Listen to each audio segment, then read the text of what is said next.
If you've ever had this feeling that something was terribly wrong with the world that we live in, but you couldn't figure out just what it was, then you've come to the right place. Secret societies, mystery religions, and the Illuminati have been controlling our reality since the beginning of time. But not anymore, because there is an awakening happening, and you are about to become a part of it. Wake up, because this is a call for an uprising. This is a call for an uprising. Welcome to today's show. You know, I'm often in a pretty bad mood just because of the things that I see in this world. But when I wake up and then I see and read this article about Roman Polanski, in case you don't know, Roman Polanski is a Hollywood Academy Award-winning director. He is the one behind Rosemary's Baby. For those of you who haven't seen Rosemary's Baby, I would say I recommend you check it out if you want to see how Satanists really operate. Because the movie, which is supposed to be fiction, which is used to desensitize the masses, really should be labeled under documentary films. Because this is exactly what these people do. And now, coming out today, they're saying that a ruling on Roman Polanski's case will be made within the next 90 days.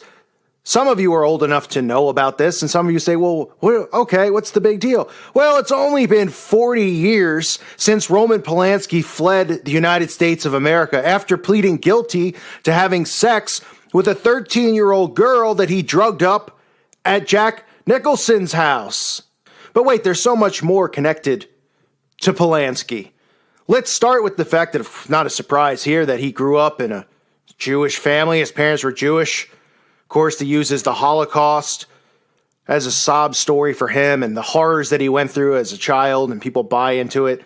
Moved to Hollywood, started making films, started making short films, suddenly makes Rosemary's Baby, starring Mia Farrow as a pregnant woman who is set to conceive her child on June 28th, 1966, 666. The long story short, the plot of the movie is about giving birth to the spawn of Satan. And you could see all the older people around her in her apartment building who are all occultists and Satanists who target these young children. No big deal, just fiction, right? Because they use that to desensitize people. Nonetheless, after this movie comes out, coincidentally, of course, because everything's a coincidence in the world of the Zionist satanic cabal, Roman Polanski's pregnant wife, Sharon Tate, is murdered by the Manson family. Mr. Polanski, of course, is fine, happens not to be home while his wife is 8 months pregnant, but she's murdered in a ritual that some said was very similar and eerie to Rosemary's Baby. Of course, it was a ritual offering from Mr. Polanski himself. And in case you weren't aware of that, I'm sure most of you were, Sharon Tate, who was gruesomely murdered in the Manson murders, again, is the wife of Roman Polanski, who somehow was alive, didn't happen to be home while his wife was 8 months pregnant. Must be a coincidence with Rosemary's Baby and that whole plot, and then Sharon Tate being murdered. And then, of course, years later, as he becomes a bigger Hollywood star, he has a 13-year-old come over to Jack Nicholson's house for a photo shoot. He tells her he shouldn't bring her mother because she might be uncomfortable with her around for the shoot. So the girls of course the mom would let her go by herself because all they want is fame and fortune, right? Oh, what's the worst thing that can happen? Whatever, my daughter's going to become famous. She's hanging out with Jack Nicholson and Roman Polanski, the director of Rosemary's Baby in Chinatown. Oh, okay. Next thing you know, the girl's drugged and raped. Polanski pleads guilty because he uses his connections, of course, because as we all know, those of us who are awake, you could read the Elders of the Protocols of Zion. You could read any of the books, the Talmud, that the laws are not abiding to them, the Satanists, the fake Jews, that they are above the law. The law is to put us in place, but they will always win in a court of law. So he pleaded guilty, but he got worried that maybe the judge might backtrack on his word. So he fled the country. And for 40 years, he has gotten away with raping a 13-year-old girl. But what's even sicker about it? You want to know what's sicker about it? And the fact that people are so dumbed down and nobody cares about any of this stuff. That's why I just get so frustrated, because nobody cares, right? I mean, people are in an uproar now about Pizzagate, and they should be. But I've been talking about this for as long as I've been awake, which is a long time. And since I started my channel, I've been screaming about this stuff. This isn't an isolated thing. We haven't even had victims come forward in Pizzagate, and people are going crazy. This girl came forward at 13. Polanski, not only has he been 40 years abroad, but he's still been making movies. How about the fact that he won an Academy Award about 30 years after this rape, after fleeing the country? He wins an Academy Award for Best Director, and he gets a standing ovation from people like Meryl Streep and Jack Nicholson and all these satanic Khazarian scumbags. They stand and they applaud. This man was guilty of rape. He even pled guilty of raping a child. We see Meryl Streep go out and speak against Donald Trump, and they had a standing ovation. Oh, she's such a wonderful human being for speaking against Donald Trump at her Golden Globe speech. How about the fact that she's standing and applauding when Roman Polanski, a man who admitted to child rape, wins an Academy Award? But this is the world that we live in now, folks. And 40 years later, they're going to come to a point, because you know why now? Because the woman is much older, and the woman's life probably didn't go out the way she planned. She never became a famous star. But you don't think that she was offered some amount of money to say the things she's saying now, where she's saying she just wants the case dismissed. It's over with now. It's no big deal. Of course they cut her a check. The guy's 89 years old. He's escaped prison for 40 years plus. It says after 40 years, since Roman Polanski fled the U.S. after pleading guilty to having sex with a minor, the filmmaker's legal saga will get a decision soon.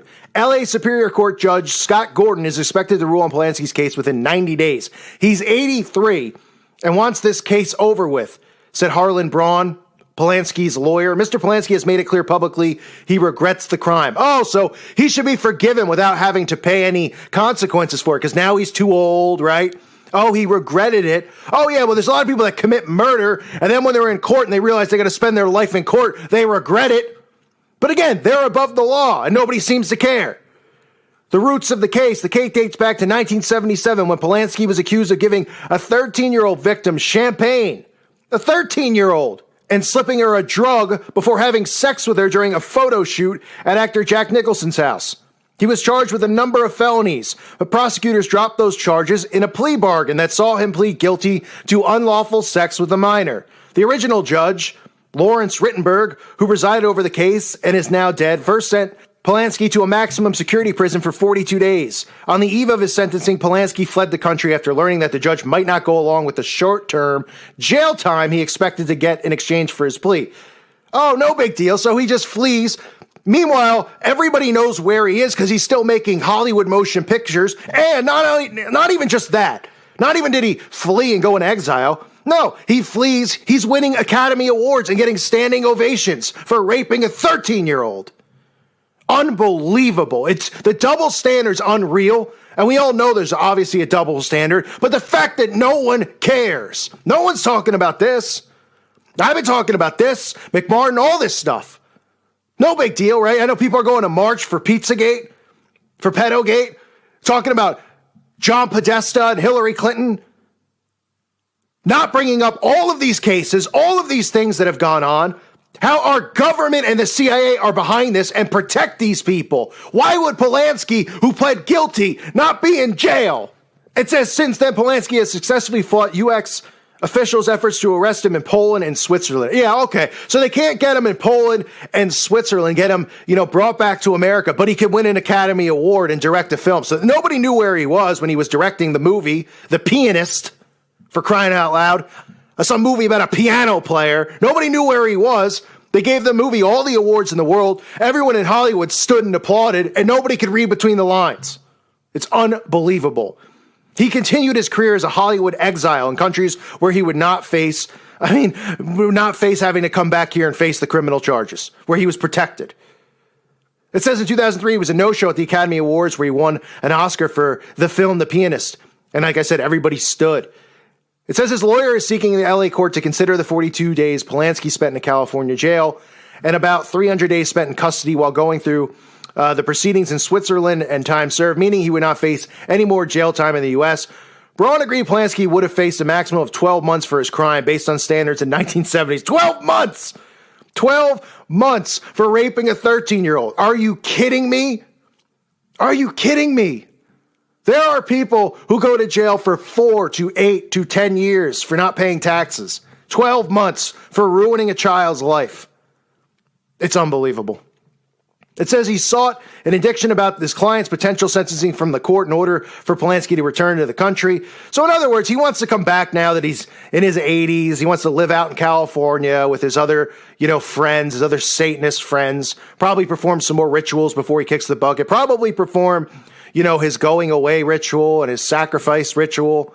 I mean, this is the crap that goes on in our world that people don't seem to care about. And I'm not saying anything's wrong with the Pizzagate stuff. Of course, I was one of the first people to talk about Pizzagate and how important it is. But it's bigger than that. This isn't about some Democrats' involvement in a pedophile scheme. This is a worldwide problem, and our governments around the world are the ones involved, protecting these people. Hollywood elites, corporate elites, politicians, music executives, you name these people. They are part of the Zionist Khazarian cabal. These people are pedophiles. Their own teachings talk about this. They follow not just the Talmud's teachings, but Aleister Crowley's teachings, which openly allow and speak of molesting young boys, the purest form for their black magic. Yet nobody goes crazy about this. How about people go in an uproar out in Los Angeles and say, no, you don't plead guilty to the crime, run away shouldn't he get more jail time because he fled for 40 years? No, instead he gets an Academy Award. I'm so sick of this stuff. People need to realize this is bigger than John Podesta. It's bigger than Hillary Clinton. This is massive, massive. You want to go into Corey Haim. You want to go into all the people in Hollywood who have come out and talked about being molested, Elijah Wood. No big deal. There's actually victims coming forward there. No one's talking about it. This needs to spread. People need to be aware of this stuff. It is unbelievable. And you want to see how CNN does this? This is what I've been telling everyone about for the longest period of time, right? Talking about how these stories will never, ever be mainstream stories unless they have to deflect attention off of it. That is a fact. They will not talk about child trafficking unless it is an isolated case. And by isolated case, it means a case that is not involving someone who is a part of the cabal, one of these Satanists, because there are some sickos out there that aren't a part of these secret societies that just prey on young girls. Of course that's true. So when that comes out, they will go out of their way to make it big news. They won't talk about the millions of kids that go missing and abducted every year, but then they'll put a story like this out because they know people are now catching on. They know with the protests for Pizzagate, they know with all of the attention they've gotten recently with all of this stuff coming out about these pedo rings, that they need to at least address it once in a while. That's why they started, pushing Ashton Kutcher with this fake, he's going to protect these kids nonsense when he's not. So they have a story like this out where it says Tennessee manhunt, no sign of teacher and teenager. So some random teacher, has an affair with a 15-year-old student. People saw them kissing. He's 50. She's 15. It's absolutely despicable and disgusting. Hopefully somebody sees this guy somewhere and just gives him a punch in the face. But apparently he kidnapped her, even though I'm sure she left willingly with him because it sounds like they were in a relationship. But they're saying the manhunt is on for this guy, and it should be, right? But you see my point? This kind of a story will make CNN. And it will be headlines because it's an isolated incident. It makes it seem like, okay, there's some predators out there. We got to keep an eye on them. They're sick. We got to protect our kids. They don't talk about the million missing kids. They don't talk about how much child sex trafficking makes, how many billions of dollars, and who the ones behind it are. They don't talk about the CIA's involvement. They don't talk about the Finders Cult, McMartin, Hampstead, the Franklin cover-up. None of it.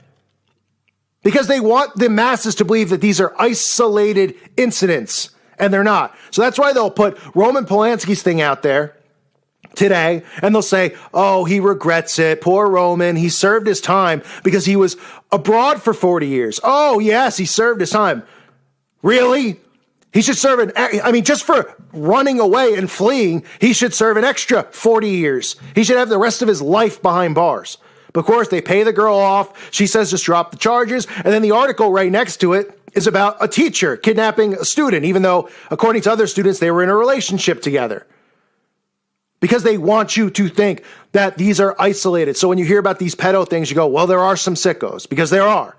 But they don't make it seem as big as it is, because it is massive. It is one of the biggest industries in the world, if not the biggest human trafficking is. Child trafficking. So Polanski will get off. Nobody will care. No one will say boo. He'll be at the Oscars. His scumbag pals will stand and give him a standing ovation, right? And people go, oh, just wonderful. Just these Jack Nicholson, wonderful. Yeah, it was only his house, his friend.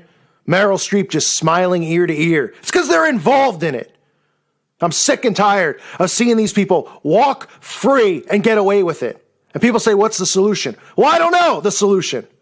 But something needs to be done, because this is just getting more and more ridiculous how above the law these Satanists are allowed to be.